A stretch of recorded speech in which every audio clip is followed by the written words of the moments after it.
자, 정부가 수도권에 무려 6만 가구의 주택을 공급하겠다는 정말 어마어마한 계획을 발표했습니다.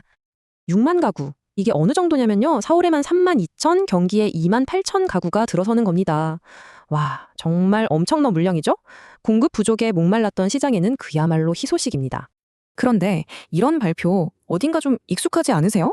맞아요. 반가운 마음도 있지만 솔직히 이거 예전에도 들었던 얘기 같은데? 하는 의심이 먼저 드는 것도 사실입니다. 일종의 데자뷰랄까요?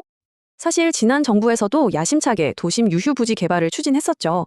특히 저기 태릉 CC 같은 경우는 1만 가구 공급이라는 엄청난 계획이었는데 결국 주민 반대 같은 현실의 벽에 부딪혀서 대부분 흐지부지 됐던 그런 아픈 기억이 우리에게 있습니다. 그런데 정부는 아주 자신만만합니다. 이번엔 진짜 다르다 이렇게 말하고 있거든요. 과거의 실패를 그냥 반복하지 않겠다는 건데 과연 어떤 새로운 전략을 들고 나왔는지 그 성공의 열쇠가 뭔지 한번 같이 뜯어보시죠. 국토부 장관이 직접 이렇게 얘기를 했어요. 과거 실패 요인을 다 분석해봤다. 이번에는 주민들이 진짜 뭘 원하는지 제대로 반영해서 속도를 내겠다. 이건 그냥 집만 짓는 게 아니라 주민들의 마음부터 얻겠다는 강력한 의지로 보입니다. 그래서 내놓은 핵심 전략이 바로 이 세 가지입니다. 첫째, 부처들끼리 딴소리 못하게 처음부터 원팀으로 움직이고요. 둘째, 그냥 아파트만 빽빽하게 짓는 게 아니라 일자리랑 첨단 산업을 같이 넣는 복합 개발로 도시 자체를 매력적으로 만드는 겁니다. 그리고 마지막으로 용적률을 확 높여서 좋은 입지에 최대한 많은 집을 짓는 고밀 개발을 추진하는 거죠. 이번 계획의 하이라이트는 단연 이 세 곳이죠. 용산, 과천, 태릉 CC. 이름만 들어도 아는 그야말로 금싸라기 땅입니다. 이 세 곳에서만 나오는 물량이 거의 3만 가구에 육박해요. 이건 뭐 도심 한복판에 판교신 도시 하나가 새로 생기는 거나 마찬가지입니다.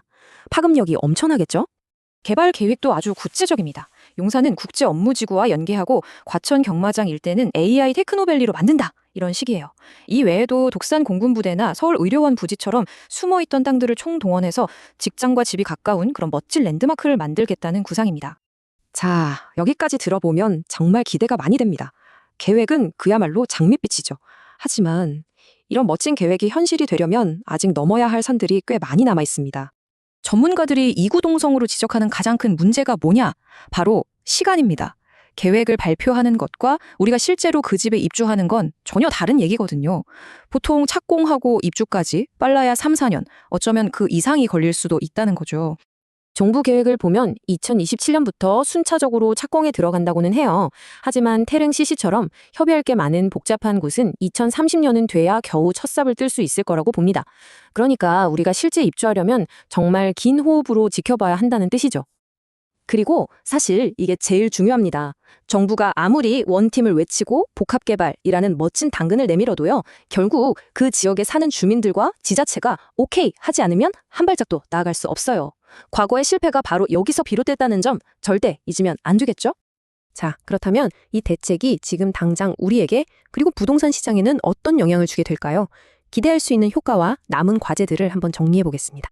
일단 긍정적인 건 곧 서울 핵심 입지에 대규모 공급이 쏟아진다는 강력한 신호를 시전해줘서 단기적으로 가격을 안정시키는 효과를 기대해 볼 수 있다는 겁니다. 특히 청년이나 신혼부부들한테는 정말 좋은 기회가 될 수 있겠죠? 하지만 말씀드렸다시피 사업기간이 너무 길고 또 주민 반대라는 변수가 남아있어서 이 계획이 정말 차질 없이 진행될지는 계속 지켜봐야 하는 숙제입니다. 결국 질문은 이 하나로 모아집니다. 과연 이번에는 과거의 실패를 딛고 정말 수도권 주택시장을 안정시킬 수 있을까요? 정부의 강력한 의지와 새로운 전략이 이 험난한 현실의 벽을 과연 넘어설 수 있을지 여러분은 어떻게 생각하시나요? 오늘 내용이 도움이 되셨다면 저희 알기 쉬운 부동산 채널 구독과 좋아요 꼭 좀 부탁드립니다. 앞으로 이 공급 계획이 실제로 어떻게 진행되는지 저희가 가장 빠르고 정확하게 계속해서 알려드리겠습니다.